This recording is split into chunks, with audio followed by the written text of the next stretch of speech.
The past few years have seen an explosion of diversity in the film industry. Films featuring diverse creators, stories, and cultures. What if I told you there were creators from the Asian diaspora creating movies here in Manitoba? The FascinAsian Film Festival showcases films in Winnipeg and Calgary made by creators in Manitoba, across Canada, and the United States. Hi, I'm Alan Wong. I'm the president of the FascinAsian Film Festival and also the executive director of the Gimli International Film Festival. And I'm also the president of Actor Manitoba. So those are my three hats that I wear.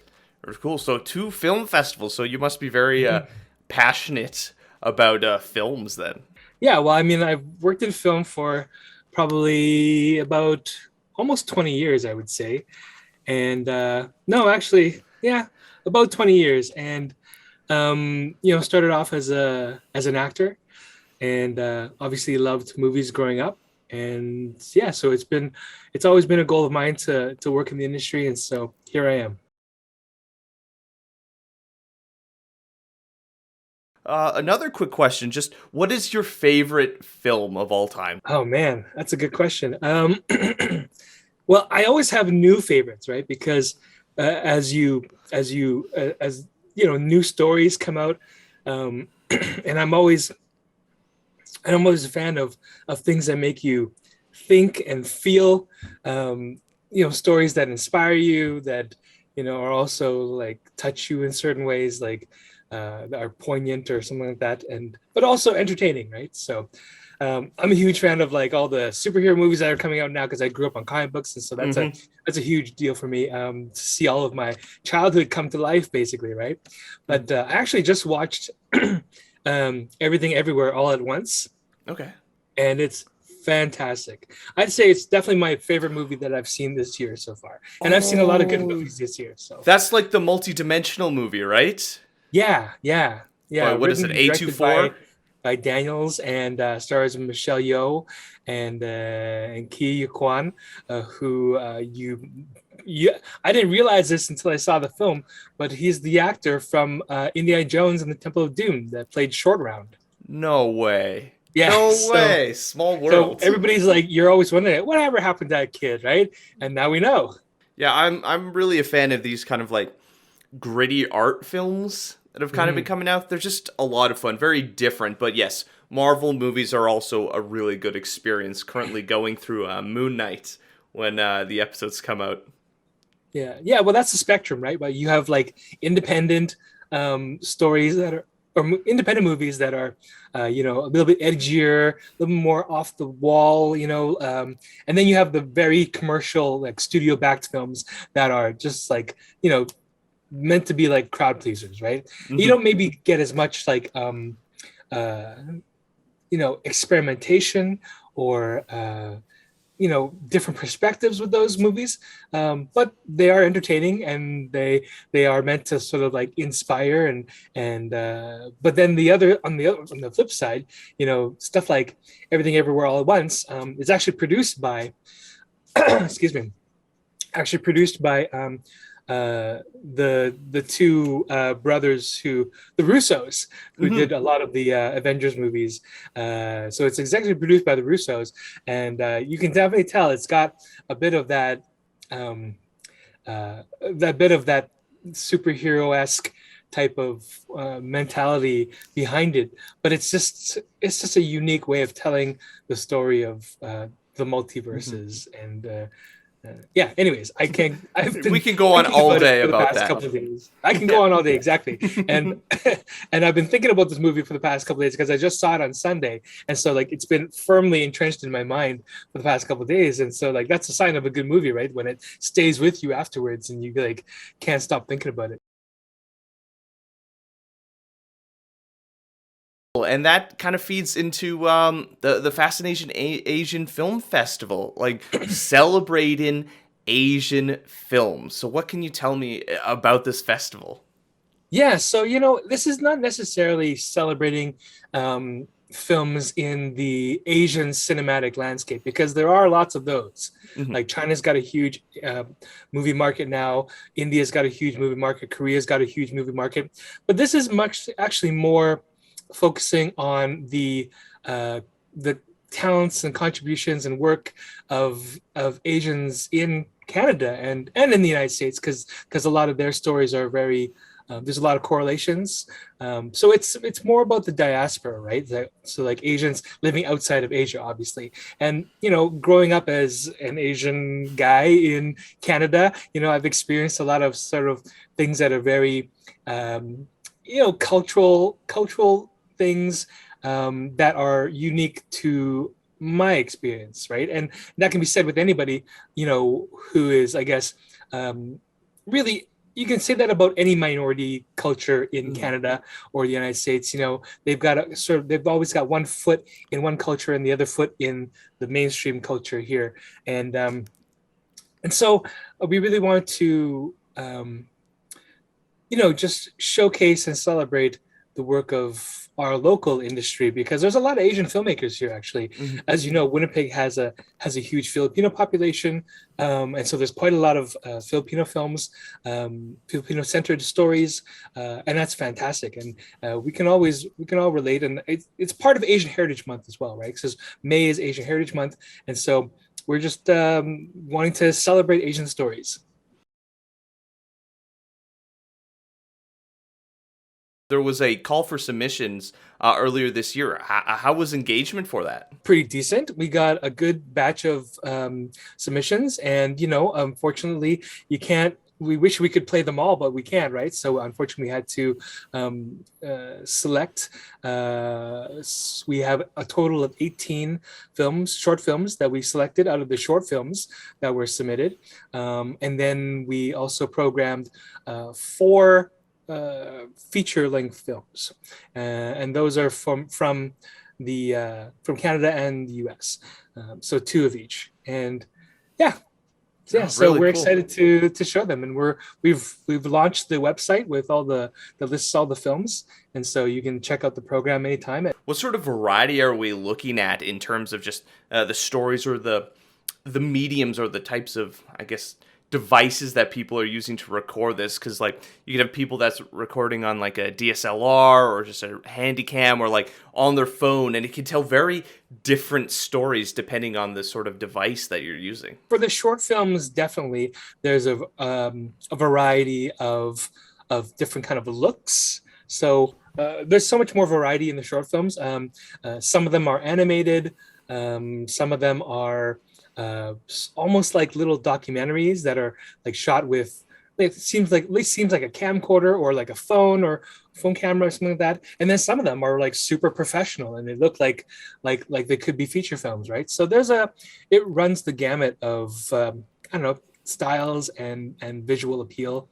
Well, that's what you want. You want this wide variety, because if everything just had the same look, the same filters all the time, it'd be boring. It's fun to just see, how people, tackle a film project.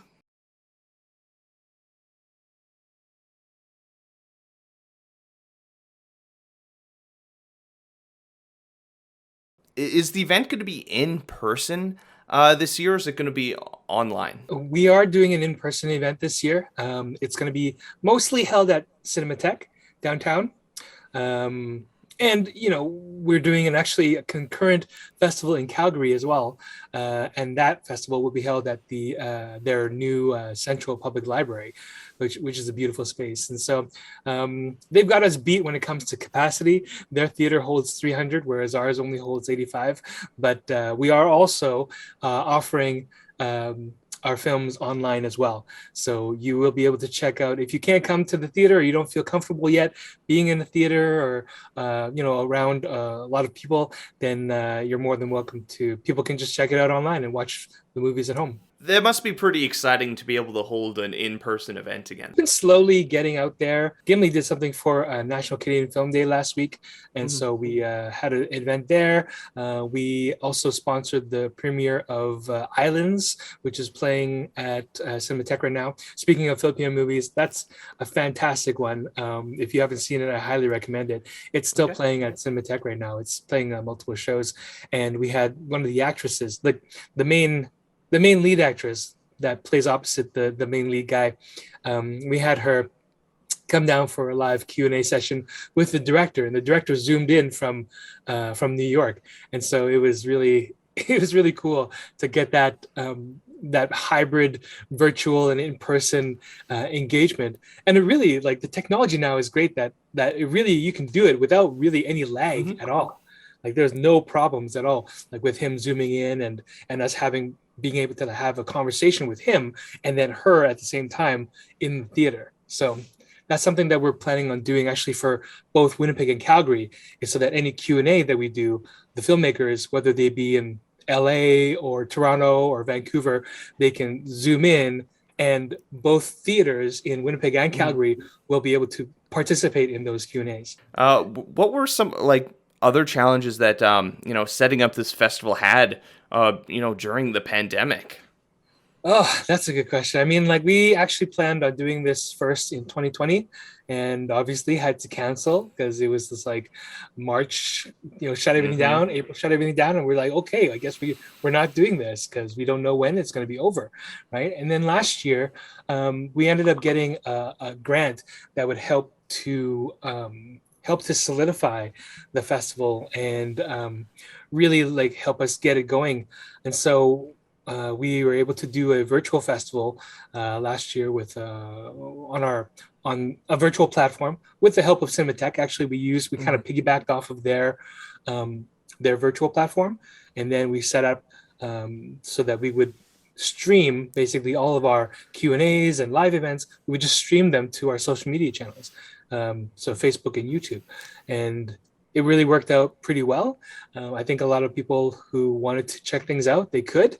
And, people were pretty used to watching content online last year, right? This year, I feel like, maybe people are getting a little bit tired of it and they want to be out in person, within reason. Cinematheque still has a vaccine mandate. So you have to show proof of vaccination when you go to see movies at Cinematheque. So it'll be the same for our festival. That'll be the requirement. But obviously, if you can't come in person, you can always check things out online. Is there a particular short movie or short film that you're like, yes, this is the one to look out for? Our opening night film is Scarborough, which is just won the Canadian Screen Award for Best Motion Picture. It also won awards for Best Direction and acting award as well for one of the kids actually in the movie, 13-year-old Filipino kid actually named Liam Diaz, who is great in the movie. And the movie, if you've ever heard of it, it's based on a novel, critically acclaimed novel by Catherine Hernandez, and it was part of the Canada Reads, that CBC Canada Reads competition. It was part of that a few years ago, and then from that came this movie, and then now this movie's award winning as well, right? So it's going to be good. It's based on a great story. It's really about three families that I would say underprivileged communities in Scarborough that are connected through a teacher and a specific kind of class. So it's really beautiful, and sometimes a little bit sad. Obviously, there's some reality in there, and but at the end there's hope, and so that's what makes it beautiful. Why is it important to share these Asian created stories, or like Asian Canadian, Asian American, or the diaspora of Asians here in the Americas, and just having a festival to celebrate them? A lot of the mainstream stuff, I mean, it's getting better. It's definitely getting better, but representation and Asian stories aren't as common. You don't really see them as much in like popular culture, but they're out there, and there are lots of people trying to tell these stories and make movies and make documentaries about Asian experiences. And so having festivals to sort of help promote that and highlight that and give those films a a place to screen and be a place to be seen, I think is important. And really, it's the festivals that are doing that. And it's kind of a stepping stone, right? A lot of people, if they are making their first feature or second feature, they're submitting it to festivals, and hopefully with the goal of like generating some buzz for themselves, and also learning. Every movie you make is you learn something else, and you're building upon those skills that you've developed before, and I think the goal for a lot of people is obviously just to like make better projects, make better movies, elevate their craft, elevate their art, tell stories that are meaningful to them. And it doesn't always happen with, it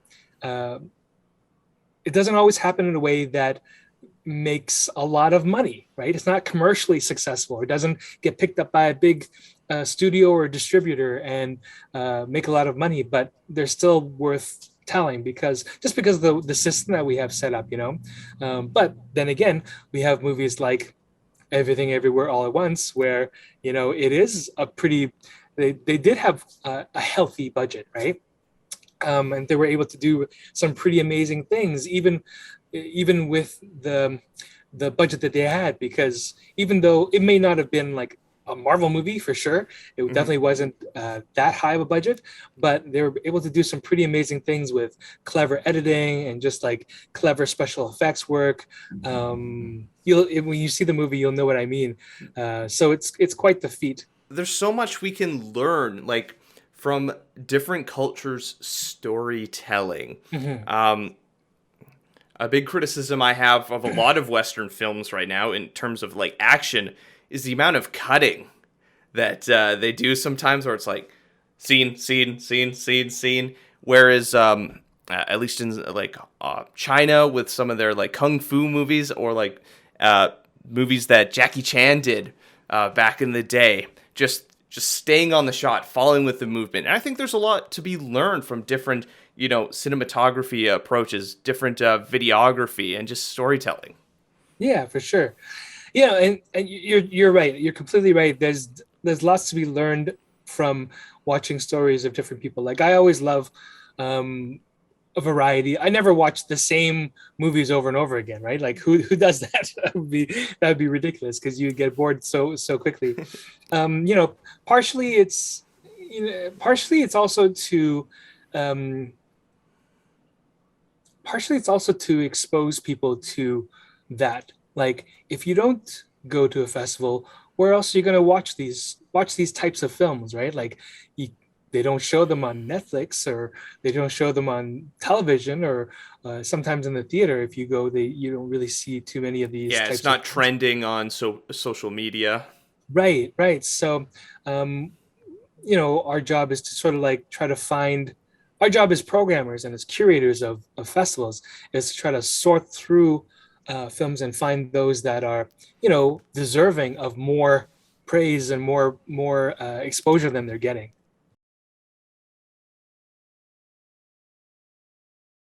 Developing the program for this year, kind of like the live and virtual models combined.